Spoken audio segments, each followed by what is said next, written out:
Hello and welcome back to the channel. This video deals with Wellington's men, the Aldington gang, or better known to locals as the Aldington Blues. The Aldington gang were a successful smuggling gang of locally organised men from Kent between 1817 and 1827. At the time of their creation, England had defeated Napoleon, but England was in a poor economic state as the economy had been transformed into a war economy in its fight against Napoleon. Soldiers and sailors returned to where they came from and attempted to pick up from where they left. There was no state help or welfare for the returning men. When the soldiers and sailors returned, they saw and witnessed the need and want of poverty and starvation. Gangs of men with their military skills and experience from the Napoleonic War saw an opportunity and looked to exploit what they had, returned to, in this case, Kent. The close proximity of Kent to continental Europe acted like a springboard like so many others before them, and so the Aldington gang was born.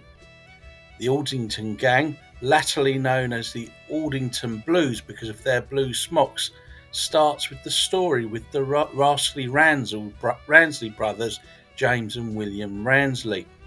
These two Ransley men were highwaymen who were from Ruckinge in Kent, England. According to the local parish clerk, who kept a journey on the family, describing them as the name of the unfortunate family will by notoriety retain the stigma for many years to come. Never a true word said. Take a look around the village and the surrounding area. Places and houses will retain the name. The Ransleys moved to a village called Mersham in Kent and lived in a square brick cottage on King's Ford Street and is still there today. This made for a perfect position to be in for smuggling, with goods being moved on to London. Another enterprise the rascally Ransleys conducted was highway robbery, teaming up with three Ransley girls. They would act as a gang preying on travellers using the Hythe to Ashford Road. Naturally, horses played a large role for the brothers in executing their crimes. Later, father James and brother William were charged following a robbery of bridles, sacks of wheat, 8 bushels of peas to the value of 4 shillings 9 belonging to Edward Austin, brother of Jane Austen, by arms and force, for which they stood trial and surprisingly were acquitted. William later served 3 months hard labour at Maidstone for an assault on Anne Wilson, landlady of the Blue Anchor Inn, Ruckinge. The deterrent of hard labour did not prevent James and William committing further crimes when the pair stole a horse and secured it and hid it in a wood. The horse was left neglected and died. It was poetic justice for the deceased horse that on another criminal escapade on the 28th of March 1800 they committed an act of burglary in a property belonging to John Gurr of Shadowhurst, stealing a shilling and taking a shot at Elizabeth Gurr. The brothers escaped on horses that left tracks with their shoes. The Bow Street runners picked up the trail to the brothers, whom they then arrested in 1800. On the 20th of August 1800, the rascally Ransley brothers James and Williams were hanged at Prendon Heath, Maidstone, Kent, for burglary. Their father James, with his horse and cart, brought the lifeless bodies back to Ruckinge for burial at Mary Magdalene Church, Ruckinge, Kent. Orders for sugar from the villagers' residents were made with James on the return journey. With the close of the Napoleonic Wars in 1815, with so many soldiers and sailors demobbed with no employment, soon turned to crimes such as robbery and smuggling. In 1817, the Royal Navy started its coast blockade across the Kent coast. The Kent people suffered greatly as a result from the blockade. The chain of the Navy's blockade tightened, causing starvation and further economic slump. The Kent gangs traditionally acted in isolation and within their home turf, but the blockade changed their strategy, and the Kent gangs acted collectively to outmaneuver the blockade. The first entry of the Aldington gang onto the Navy log was in 1820, following what the Navy term as an affray. The logistics read as of 11 p.m. on the 8th of November, a galley carrying spirits, tobacco, and salt, said to have rowed from Boulogne, beached on the shingle at Sandgate, Kent. It was immediately surrounded by 250 men who came from 20 miles around. They divided into three parties. The largest was to unload, the other two were to form flanks up to the beach, armed with bludgeons and firearms.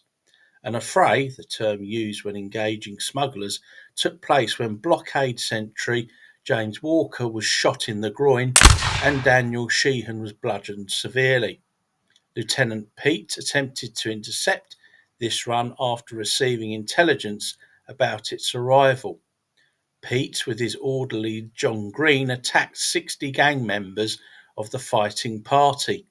Green was captured by the smugglers, and Pete, with his cutlass, hacked into a party of smugglers after being shot in the leg. On a side note, Pete, in a later affray with smugglers at Folkestone, received 14 gunshot wounds. He later appeared at the theatre the following evening in full dress uniform and was promoted to Superintendent of Coastguards at Hastings, East Sussex, and later a Rear Admiral. Now, turning back to the Aldington gang, they only took a few minutes to unload, disperse inland, and abandon the galley. Mustering 200 men across the marsh in secret should lend us evidence that the Blues were drilled and disciplined by the military, suggesting they served in the Napoleonic Wars. Further evidence of former military service was the way the gang handled casualties. The wounded were carried away to a remote area to see a surgeon in secret. The Blues made another run on the 11th of February 1821 at Canberra. They swarmed the beach and were spotted by blockade men, and as usual were outnumbered. Shots rang out to all other patrols in the vicinity. Despite this distraction, the gang pressed on, unloading the cargo. They were pursued inland by the blockade led by Midshipman Mackenzie, Digby, and Newton. The blockade force fired shot after shot at the smugglers and made repeated cutlass charges. Once the engagement stopped, Midshipman Mackenzie lay dead, and the Blues lost 4 with 16 wounded. This ended the smuggling affray known as the Battle of Brookland. As a result of the Battle of Brookland, 2 smugglers were captured. Richard Raitt and Cephas Quested appeared in the dock at the Old Bailey. Raitt offered a defence, saying he was out shooting for rooks, thus accounting for his gunpowder marks on his hand, and had wandered onto the Brooklands area of the marsh by mistake. Quested, who mistook a midshipman for a smuggler during the affray, thrusted a musket into his hands and told him to blow an officer's brains out, was found guilty and hanged on the 4th of July 1821. Quested's body was returned to Aldington for burial. To his credit, Quested was offered a pardon for evidence, but he refused. Silence then reigned for the next 4 years. The downfall of the neighbouring North Kent gang may have led to the Blues choosing to lie low, but there must have been smuggling activities that may not have been detected by the blockade. It was on the 14th of March 1826 when the notorious Flogging Joey reported to the Admiralty the following: armed smugglers were again appearing on the coast. These public robbers belong to the parish of Aldington and are headed by George Ransley. This intelligence is a reliable identification of George Ransley, the leader of the Blues. George Ransley was born in Ruckinge, Kent in 1782. Thought to be the cousin of the rascally Ransleys, it was likely from the Rascalys that he learned his side hustle trade. His occupation was a carter at Court Lodge Farm, Aldington in Kent. On the 14th of February 1809, Ransley married Elizabeth Bailey at St Runwell's Church, Bonington in Kent. Elizabeth was the daughter of Samuel Bailey, who became Ransley's second in command of the gang. Bailey was ex-Royal Navy, and he was always a member of the fighting party, always carrying a threshing flail, and lived in Aldington. Aldington has a wooded area known as a frith overlooking the Romney Marsh, giving the smugglers an advantage point, and described as a track less inhabited by warlocks and sprites. The Ransleys took to this land, and then when he turned to smuggling, used it to its full potential. Ransley went on to have a large family. His eldest son was baptised in 1811 and went on to receive an education. At 16 years old, his son was handling the accounts and correspondence. Ransley's son witnessed the comings and goings. He said, "My father took to smuggling in 1812. He would take the packet boat to France from Dover and come back with a shipment of gin, brandy, tobacco and playing cards aboard a galley boat. The sailors he employed would row the boat back and land between Walmer, Kent and Rye, East Sussex." Aldington had a unique observation post used since the Roman times to observe the channel, and there were few roads to it. Instead of fences around the field, Aldington had dykes and ditches, thus acting as a form of fortification to the area, ideal for the smugglers.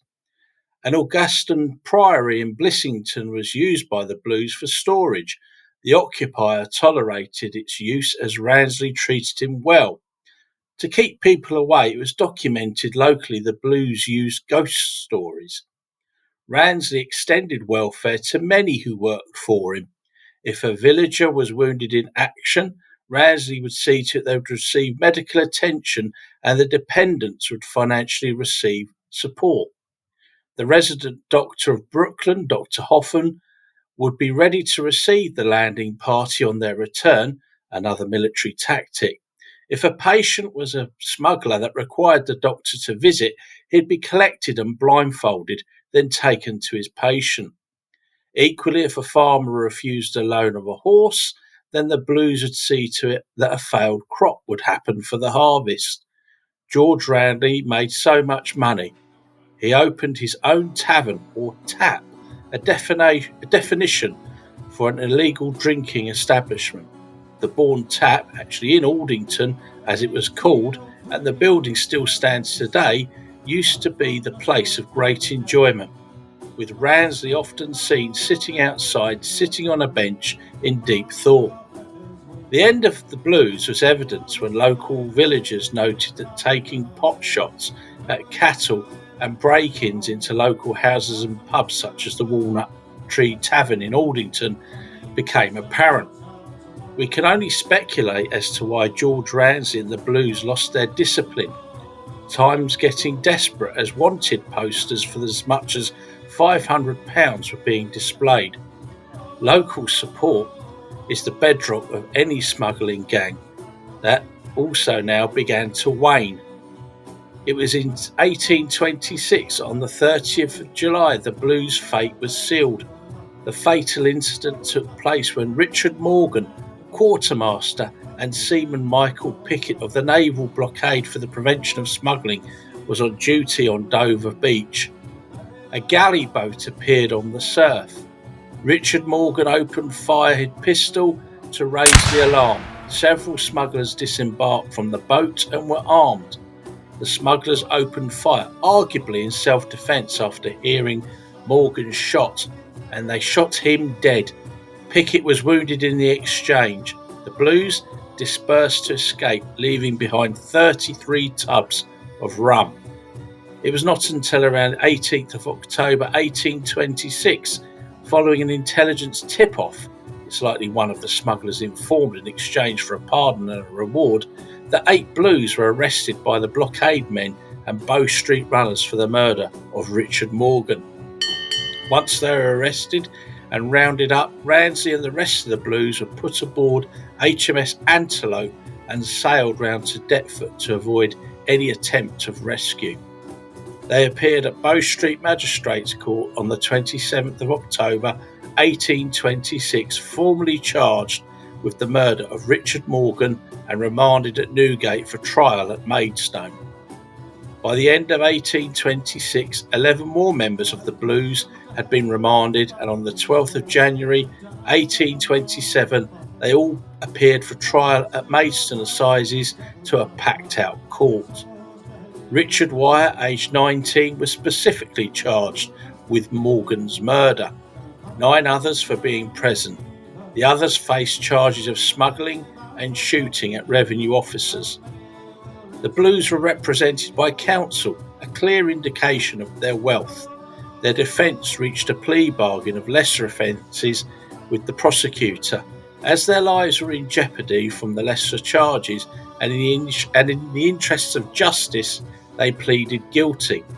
The prosecution suggested to the judge that a sentence of transportation was appropriate in this case to Van Diemen's Land, or what is now known as Tasmania. Ransley lived out his days successfully, with his family joining him later. The Ransleys ended up becoming successful stockmen, and Ransley was pardoned on condition never to return to England. The gang's story didn't end there and went on to be the inspiration for the book The Scarecrow of Romney Marsh by Russell Thorndike. Later, the book was made into 2 films, Disney's The Scarecrow of Romney Marsh and Hammer House of Horror Nightcrawlers. The Scarecrow lead character was Dr. Sin, and in Nightcrawlers was Captain Clegg. I found the first of the 2 books a terrific read and a great adventure story, with both characters playing an awesome role. If you like what you have seen, it's free to subscribe, so take care of yourself and see you soon. Bye.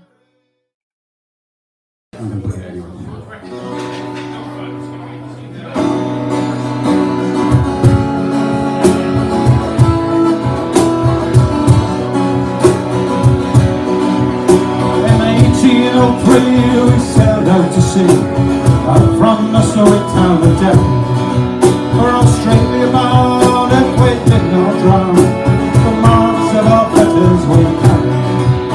In our rusty iron chains we cried for our ways, good women we left in sorrow, as some in 7 fell, just as we heard from the English and God's heart tomorrow.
Dance like a moth in the fire. White horses rode high, the devil passed by, taking souls to Hades the twilight. Too much cruel as they destroy the world, and the cause down with a city day. How many will return and see?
Thank you.